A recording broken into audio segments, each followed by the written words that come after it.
Assalamualaikum warahmatullahi wabarakatuh.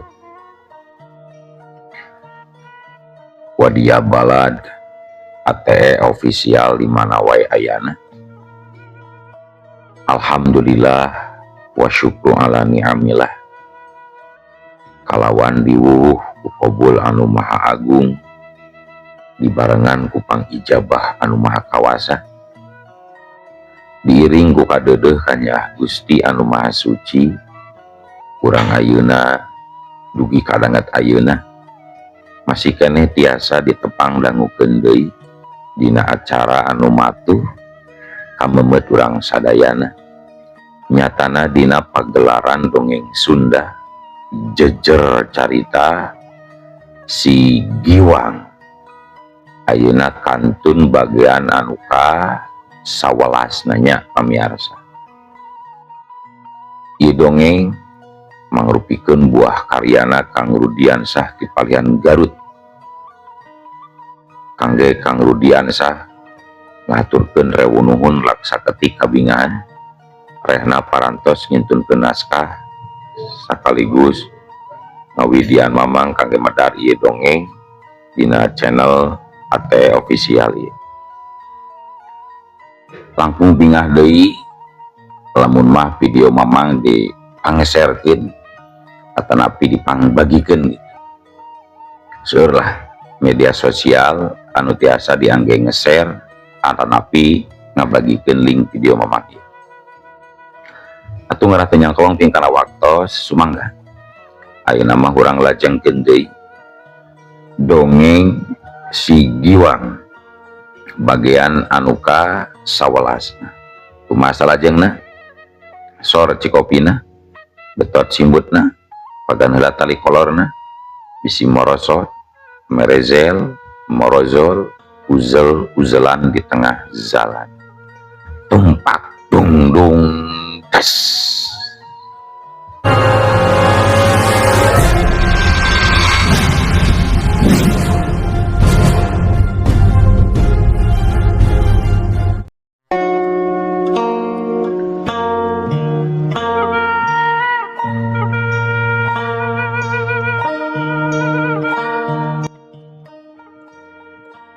Para wargi sadayana, sanggeusna tamu khususna dalahar kadenge Jenderal Gabriel Van Holden ngajakan deui nyarita di tengah imah. Manehna mah memang teu milu dahar harita teh. Jadi Ambu Sulasmi itu macam pelang misterius ya, Jenderal Gabriel Van Holden. Ya, benar sekali Tuhan. Guru kuring oge malah teu apaleun sakitu jago kolot. Pantes nama kudu apaleun guru kuring oge. Lamun nya Ambu Sulasmi teh memang hebat. Da salaku akur jeung guru kuring jago kolot. Tapi ieu mah guru kuring teu apaleun ka Ambu Sulasmi. Berarti eta jalma teh jalma aneh. Ceuk maraseta. Ya, dengan naon kan tidak apa-apa saderek marah. Mungkin akan ada ulang lain yang tahu nanti mengenai itu si tua bangka kepala itu dan memberitahu keberadaannya kepada kita. Ya, mudah-mudahan Tuhan hiji waktu eta mangluk bisa kepanggih laratanana kumaha bae carana atawa ngaluatan beja ti batu. Jeung kuring penasaran bisa karena kemampuan eta mangluk. Kumaha ari Mas Jangkung ayeuna sarua penasaran ka Ambu Sulasmi pikeun dijajal pangatina. Loh, ya iyalah, urang oge penasaran pisan. Wes pingin buru-buru ketemu karo Ambu Sulasmi. Sampai mana hebatnya ilmu sing wong iku miliki. Halah, pasti naogi uhna naonan Mas ilmu si Ambu Sulasmi mah dilawan ku kuring sorangan ogi manehna centang tu mampu ngungkulan ilmu kuring.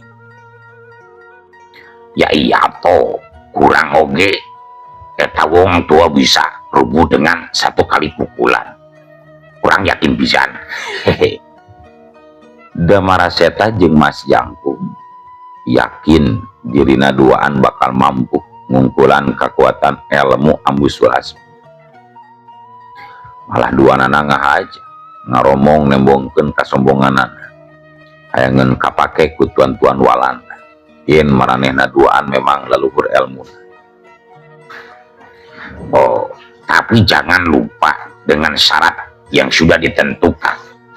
Istri Ai dan anak pertama Ai harus bisa dibawa hidup-hidup.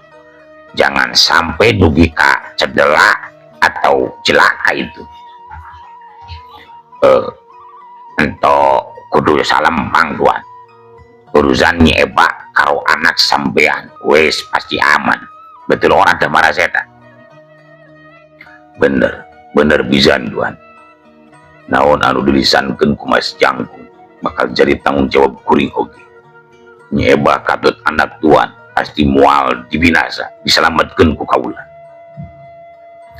Baik, semuanya percaya pada kalian berdua. Well, ya sudah, kowe berdua sudah waktunya istirahat mungkin. Selesan Joko sediakan ruangan khusus untuk mereka berdua manawi. Margi tuan tohoyong en tidak mau membuat saderek Damaraseta en juga Mas Jangkung kelelahan waktu besok. Well, Sersan Joko katingali nyerenge seuli bari nyarita ka Damaraseta atut Mas Jangkung. Bener ayeuna mah Damaraseta jeung Mas Jangkung bisi arek lareula mah kukuring ayeuna diantur ka kamar masing-masing sarta geus sadia awe geulis keur ngabaturan Damaraseta duyu jeung anu dipikayang teh. Tapi ari Mas Jangkung kumaha moal pesen awe geulis deui kawas Damaraseta? Aku olah gelem awe geulis Mas Joko. Sampean pun wes tahu dong yen ngurang wes punya istri. Kurang arek setia karo bojoku. Ayo, lamun kurang duaan wes waktuna lulu antarkan aku karo kamar sih. Oke. Tapi bari minum arak moal Mas sebelum tidurnya. Aku ora seneng ngarak. Damaraseta, kumaha? Sadiakeun arak entong. Tah, eta hade euy tawaran. Sarejeng awewe bari minum arak lu nikmat. Sok sadiakeun arak 3 botol Mas atau 3 kendi. Itu kayaan di markas Walanda hari. Damaraseta jeung Mas Jangkung tang tue dihormat jeung dipupujuh sabab tanagana dibutuh.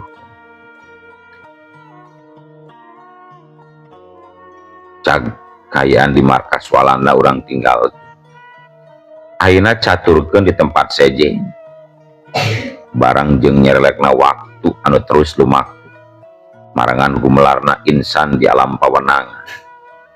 Poe ka poe teh mungguh teu karasa lilana nyebah aya di Gunung Sembu kacaritakeun harita teh geus aya kana bulan.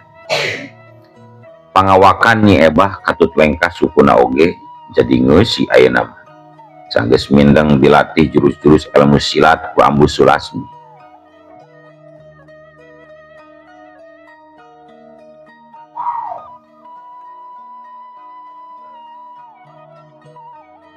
Aing ngadongeng anu geus didongengkeun atuh ieu.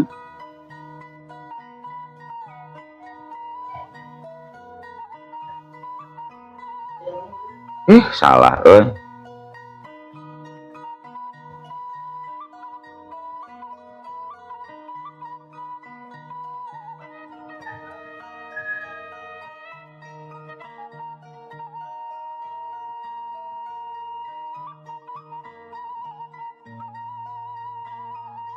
Geus kamari ieu mah aing balikan ieu.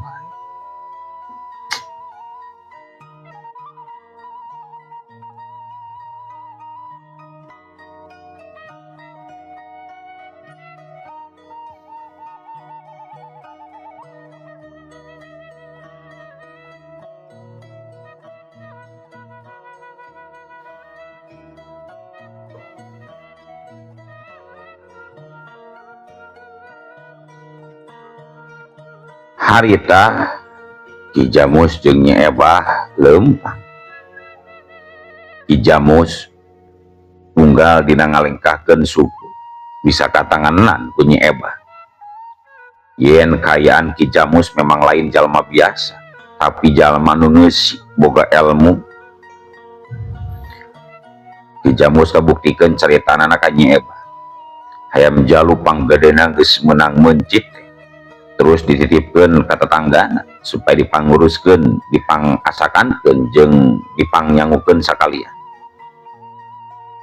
Sanggeus kitu, Ki Jamus terus ngobrol deui jeung Nyi Ebah di jero imah. Abdi janten ngarepot panginten Kang Jamus. Sagalana meuneu disayogikeun. Cek Nyi Ebah rada kurang ngareunah nampas sikap Ki Jamus anu bagi. Keun bae akang meungpeung boga jeung ridho.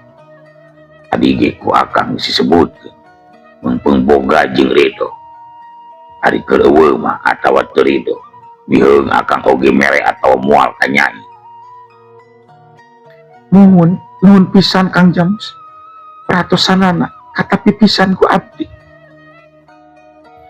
Komo akang nyaosa Nyai jeung saguru Nyai. Asana teh betirah teu bisa nyumponan kana keperluan Nyai. Dupi akang geuning bet uninga ka Pungguru. Kumaha kawita eta Kang? Oh, Nyai hayang apal kana jujutanana. Pangna akal wawuh ka guru Nyai. Kieu jujutanana teh Nyai.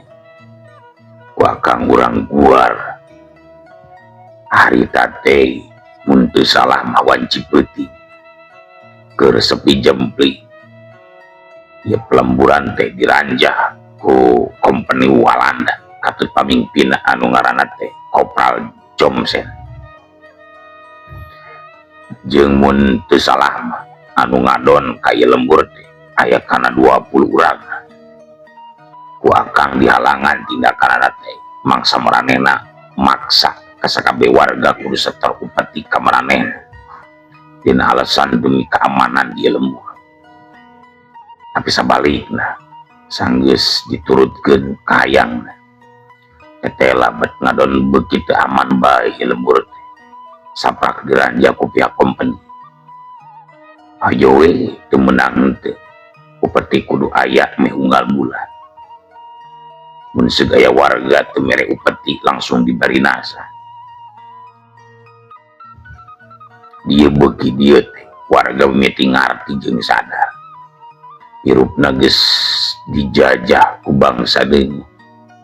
Nya tidinya akang baruntak jeung ngalawan. Dumasar kana diri anu saeutik gedena boga pangarti, berarti kudu dipake ngabarantas kajahatan. Ari pe ngadon anak pamajikan akang anu jadi korban.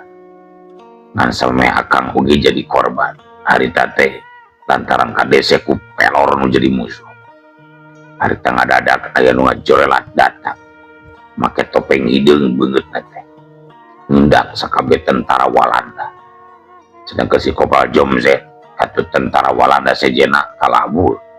Sabab sawan ku tindakan jalma anu make topeng teh.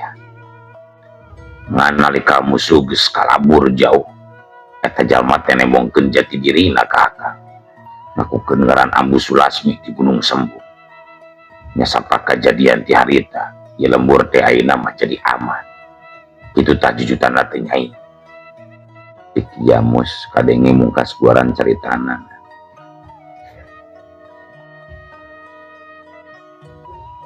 Sedengkeun Nyi Ebah embong narik napas panjang bari semu rumah masa ngabandungan karena guaran caritan Ki Jamus teh.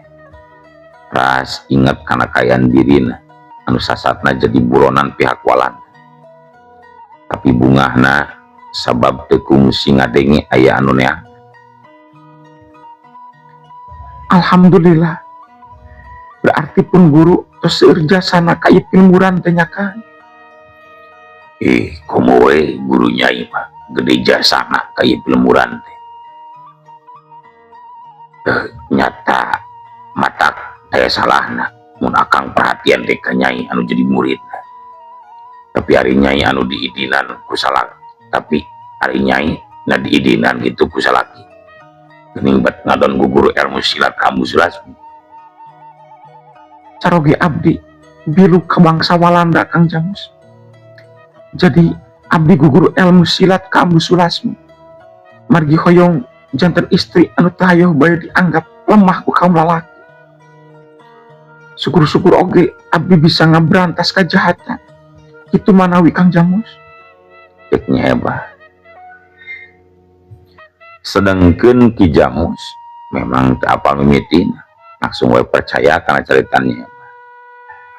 Kutan salaki Nyai hianat ka nagara urang. Mohon Kang. Ngan akang ngarasa reueus jeung bagja ieu teh. Sabab aya awewe model Nyai daek ngulik kana ilmu bela diri. Pikeun nanjeurkeun bebeneran berantas tindak laku kajahatan. Mohon Kang Jamus. Mugi awe cita-cita abdi teh jadi kanyataan. Pasti cita-cita Nyai bakal jadi kenyataan. Asal yakin we karena naon rupa pamaksudan bakal dikobul ku pangeran. Jadi ulah leutik hati kunci nama Nyai. Loba deui obrolan-obrolan sejena anu lumangsung antara Ki Jamus katut Nyai Ebah diselang ku bari barang dahar. Tapi dina kayan keur kitu rojol harita teh hiji awewe patanggana Ki Jamus anu dititah ngasakan hayam hijian teh harita norojol. Maikah ngaranna teh eta jalma terus ngasongkeun daging hayam anu asak dibungkus ku daun cau oge sangu sak kastrol ditimbal. Oh nyanggakeun Jang Jamus punten rada lami nembe pisan asak ieu teh cek Maikah bari diuk dina bang baru. Oh teu naon Maikah nun pisan malahan mah sabab mah geus taek panguruskeun jeung pangnyangukeun sagarupa. Muhun sami-sami Jang Pupuhu. Mohon oge meuni kudu diburuhan. Oh nya ieu panginten tuang wargi teh nepangkeun wasta pun ika Nyai. Maikah terus ngunjungan ka Nyai Ebah. Nyai Ebah katingali imut bad narima dengan Maikah anu ngajak sasalaman ka dirina. Ki Jamus ukur seuri marah mah bari marhatikeun imutna Nyai Ebah. Nepangkeun wasta abdi pun Ebah mah. Cek Nyai Ebah ngawalon. Maikah bari seuri jeung imut ok nyarita deui ditujukeun ka Ki Jamus. Alhamdulillah bagja mate Nyai sabab bisa ditepungkeun jeung wargina Jang Pupuhu anu geuning sakieu geulisna. Maikah caritana bat matak era parada pikeun Nyai Ebah disebut geulis ku Maikah.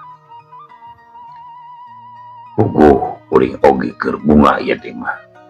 Teu nyangka anu jadi dulur teh bakal aya datang nepungan. Lila teu panggih bat beuki geulis wae mata pangling mah. Cek Ki Jamus bangun ngahaja nyarita kitu supaya Nyai Ebah ngarti maena simpati ku kageulisan Nyai Ebah.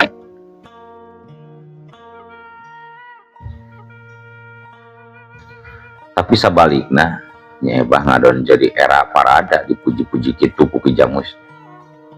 Ngan untung ku Ki Jamus diakukeun dulur ka Maikah.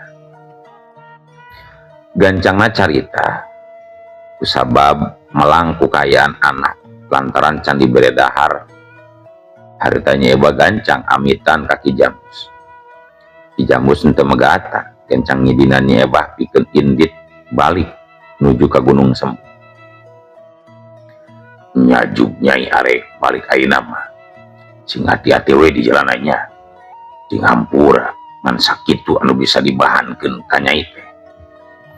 Hatur nuhun atos cekap sakieu oge malihan makan. Komo ieu pamasihan langkung dicekap sarta abdi moal tiasa males kasayan ti salira maklum hirup di gunung atuh Kang. Akang mah tingarepkeun hayang diwales. Ku bisa ngabantu ka jalma anu keur susah oge, akang mah geus bagja. Nyai, kumaha atuh mun dijajabkeun bae ku akang ngarah aya batur di jalanan. Akadah Kang, wios abdi mulih ngalira. Nya juga atuh Nyai. Akang percaya, Nyai memang lain wanoja biasa. Moal melang lumampah sesorangan. Gancangna carita. Haritanya Nyai terus lumampah ninggalkeun eta lembur. Pikeun mulang ka Gunung Sembuk bari mawa bekal ti Ki Jamus. Ngan nalika di perjalanan Nyai bet terus pasaran lo jeung tukang dagang sayuran anu ditanggung duaan lalaki kolot wungkul. Eta dua urang jalma tukang dagang sayuran teh kadengi keur ngarobrol. Kalayan jelas kadengi ku Nyai nyaritakeun ngeunaan hiji hal anu matak megat anu matak ngagetkeun pikeun Nyai Nyai kaget lantaran anu ngobrol teh bet nyabit-nyabit ngaran manehna jeung Ambu Sulasmi anu keur ditanyakeun di mana padumukanana.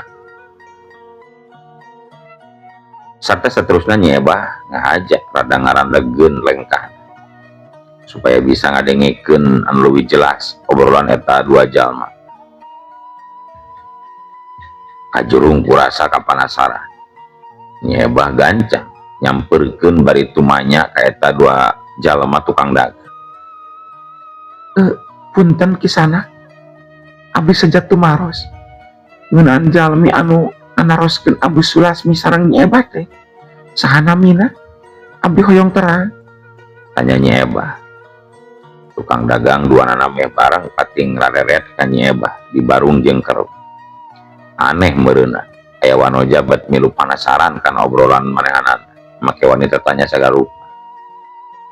Tapi sanajan kitu saurang di antarana gancang ngajawab kana pananyanan Nyai anu naroskeun teh mun telepat mah Mas Jangkung jeung Damaraseta utusan ti pihak Walanda. Oh, ini salira duaan uninga ame eta dua jalma mangrupikeun utusan Walanda. Mun anjeunna pan tatarosna di pasar tempat Mang Duan di jalan. Aranjeunna ngangken tos kasabaraha lembur tataros. Tapi teu acan keinglaratan. Buka deui bari ngancam sagarupi walaran pami walaran ngabohong teh. Oh, dupi eta dua jalmi teh nuju araya di mana ayeuna mah? Eta dua jalmi teh nuju araya di lembur jati warang Nyai. Hiji lembur anu memang tepat di tebih di tempat mah. Dari kitu Nyai saha teh aya teh bet perasaan kitu tataros amang. Oh, henteu Mang. Abdi mung naroskeun we bungkul. Mangga Mang dikantut. Ceknya guragi indit teu malere deui kana duaan. Sedengkeun tukang dagang anu duaan jadi pating polohok. Laju silih teuteuk ngarasa aneh ku wanoja anu tatanya laju ngaleos teu nyebutkeun saha ngaran waktu ditanya ku maranehna duaan.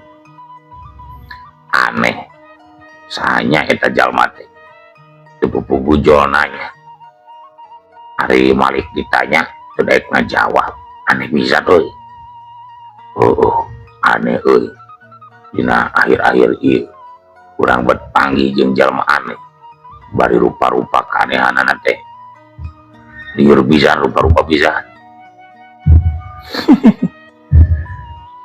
Tapi kelah urang mah mending usurkeun we dagang. Baik, tong mikiran anu karitu urang mah. Kira rakyat leutik atuh. Bener hayu urang ngeureuyeuh deui sugan aya nu meuli.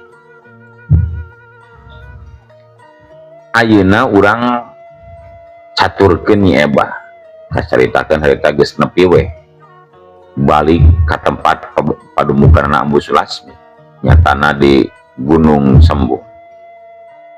harta gancang ku Ambu Sulasmi dibagiakeun. Syukur nyai hasil minta bekal ka warga ti lemburan. Alhamdulillah Ambu, abdi hasil. Malah ti pupuh lembur langsung di bahana oge segalana Ambu. Hiji lembur anu salamet tina ranjahan pihak Walanda nalika Ambu dongkap ngabantu. Kijamus katelah nati Ambu eta pupuh lembur teh. Ambu Sulasmi katingali kerung halisna meh tepung nyeh seuri bari nyarita. Atuh syukur nyai, berarti Ki Jamus teu poho ka Ambu sarta nyaritakeun pangalamanana dina waktu anu geus kaliwat mangsa lemburna diranjah ku tantara Walanda. Mohon leres pisan kitu Ambu. Ki Jamus moal hilap cenah kana jasa Ambu. Amit teu aya Ambu, lemburna moal aman-aman. Oh nya Ambu, kumajang giwang. Tadi waktu ditinggalkeun ku abdi, nangis teu Ambu. Si nyai mah kawas anu teu nyaho bae kana kayan anak sorangan. Nyaring mah nyaring tirasarena nyai. Tapi teu ceuri, malah blengah-bleng we seuri nalika diasuh ka Ambu teh. Ayeuna mah sare deui nyai. Mohon syukur atuh Ambu pami kitu mah. Ieu bekal teh cekap kangge opat dinten panginten Ambu. Bener pisan nyai. Tapi mun seloba disorok ku urang tangtu hambur. Bisa-bisa mah urang barang dahar teh cukup we anu sok didahar ku urang salila ieu nya. Mohon Ambu, ieu mah memang kangge si giwang we ngahaja. Urang mah timbang ngasaan we bungkul Ambu. Nya bener pisan kudu kitu nyai. Oh mohon Ambu, tadi abdi pendak sareng dua jalmi tukang dagang keur ngobrolkeun cenah aya dua jalmi naroskeun ngeunaan Ambu katut abdi. Naroskeun di mana cenah panemukanana Ambu bade ngajorak saurna teh. Nah Ambu bet kumujeng Ambu. Ambu geus nyaho ti sanggalna keneh dina waktu anu moalila pasti bakal aya pihak Walanda anu neneangan tempat Ambu ngan samemeh maranehna bisa nyaho jeung nepi ka ieu tempat terus nyieun kaributan leuwih ti heula ku Ambu arek dipagat di tengahing jalan. Ambu geus bisa neguh jalma nu neangan Ambu teh diantarana urang Tatar Wetan katelahna Mas Jangkung anu hiji deui ngaranna Damaraseta pupuh Pagoro Manik Putih. Gening Ambu bet uninga. Padahal Ambu tara angkatan tebih. Abdi bae nembe terang tadi di tukang dagang. Tapi memang leres naon anu disebatkeun ku Ambu nembe teh. Memang telepat ngaranna eta pisan Ambu. Teu kudu kaget nyai. Ambu memang geus nyaho sagalana. Malah peuting engke Ambu arek indit megat tur nindak eta dua jalma di hiji tempat supaya maranehna teu nyaho jeung teu datang ka ieu tempat. Sedengkeun nyai di dieu we jeung budak sing tenang. Tong hari weang dumeh Ambu kaluar ti imah. Ambu teu tarima mun ieu patempatan ditincak ku jalma-jalma jaraha. Mohon mangga Ambu. Anjeunna cenah tos aya di lembur Jatiwareng Ambu. Sarta memang kedah gancang ditindak eta dua jalma ti Ambu. Tetela Ambu Sulasmi oge leuwih ti heula geus apaleun aya nu neneangan dirina jeung padumukanana. Kedua jalma taya lianti Mas Jangkung jeung Damaraseta. Sedengkeun Damaraseta jeung Mas Jangkung harita teh kabeneran keur ngadon nyimpang ka tempat pangreurehan.